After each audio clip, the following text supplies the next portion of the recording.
बड़ी बहू। वैसे तो राधा ससुराल में सबसे बड़ी थी, पर एक एक कर उसकी दो देवरानियां और आती जाती है और वो बन जाती है सबसे बड़ी बहू।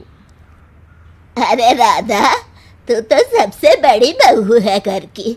अगर तू ही सर पर पल्ला नहीं रखेगी तो बाकी की दो भी यही करेंगी ना। अब जी माँ जी, मैं आगे से ख्याल रखूंगी। राधा अब सर पर पल्ला कर घर का सारा काम किया करती थी। एक दिन फिर सासू से कहती है, राधा, कल पूरा परिवार कुलदेवी के मंदिर पूजा करने के लिए जाएगा। तू बड़ी बहू है, अच्छे से सारे पकवान खुद बनाकर समय से तैयार हो जाना। पूजा पर भी तुझे ही बैठना है, तो कल जरा जल्दी उठ जाना।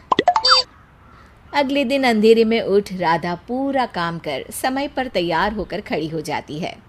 तभी वहाँ सास आ जाती है। अरे राधा, बाकी के सारे लोग कहाँ हैं? अब पता नहीं माँ जी, मैं तो सारे काम निपटा कर तैयार हो गई हूँ। तभी वहाँ राधा का पति आ जाता है। माँ, राधा आज 4 बजे से उठी है। चलो जल्दी से पूजा करके आते हैं, फिर वो थोड़ा आराम कर लेगी। अरे वाह, जोरू का गुलाम। अरे ये दिख रहा है कि 4 बजे से उठी है, ये नहीं दिख रहा कि अकेली खड़ी है। 2 बहुएं और है, उन्हें कौन तैयार करवाएगा? बड़ी बहू है, घर की कोई जिम्मेदारी का एहसास ही नहीं है। तभी वहाँ बीच वाली बहू आ जाती है। अरे बेटा, तो तैयार नहीं हुई? कुलदेवी के मंदिर जाना है ना? अरे माँ जी, बताया था राधा भाभी ने कल, लेकिन मेरे सर में ना दर्द है। रात फिल्म देखकर थक गए थे। एक काम करिए, आप लोग चले जाएं, मैं नहीं आ पाऊँगी। और हाँ राधा भाभी, किचन में कुछ खाने को तो है ना? ये बोलकर वो वहाँ से चली जाती है। उसके जाते ही सास का पारा 7वें आसमान में चला जाता है। देखा देखा, अरे कौवे की तरह काव काव करके चली गई, और इसकी जिम्मेदार है ये। फिर वो राधा की तरफ देखकर कहती है, ये राधा खुद तो कोई संस्कार लेकर नहीं आई, मेरे घर को नरक बना रखा है, नरक। ये सुनकर राधा के पति को गुस्सा आ जाता है। माँ, मैं आपकी पूरी इज्जत करता हूँ, लेकिन मैं राधा का भी सम्मान करता हूँ। क्या सारा दिन बड़ी बड़ी करती रहती हैं? आपकी बड़ी बहू अपने घर की सबसे छोटी बेटी थी, ये याद है ना आपको? क्या थी वो मैं नहीं जानती, लेकिन क्या है ये इसे मैं भूलने नहीं दूंगी। ये कहकर सास वहाँ से चली जाती है। राधा बैठकर रोने लगती है कि तभी सबसे छोटी बहू वहाँ आ जाती है।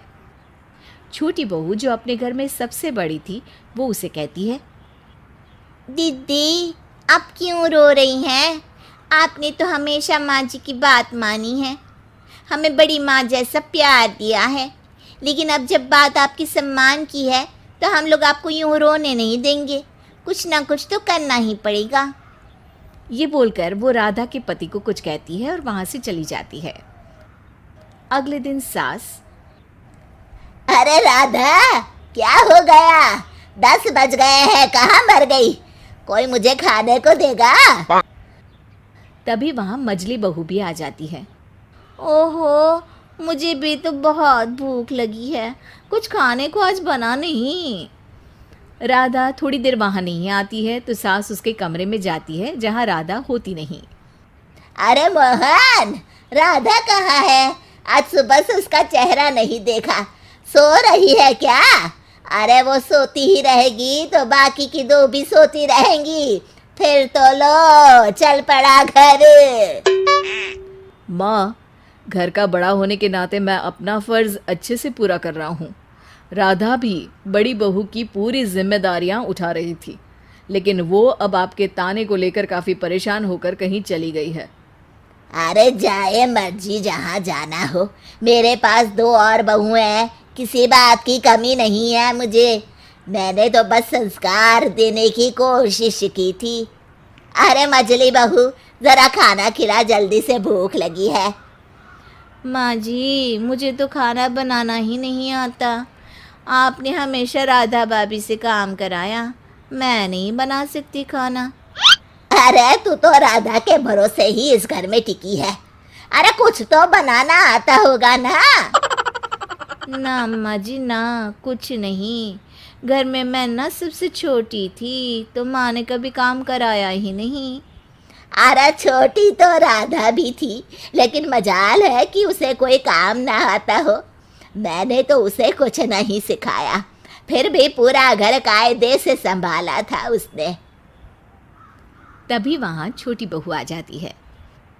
माँ जी, अब राधा दीदी की तारीफ करके क्या फ़ायदा।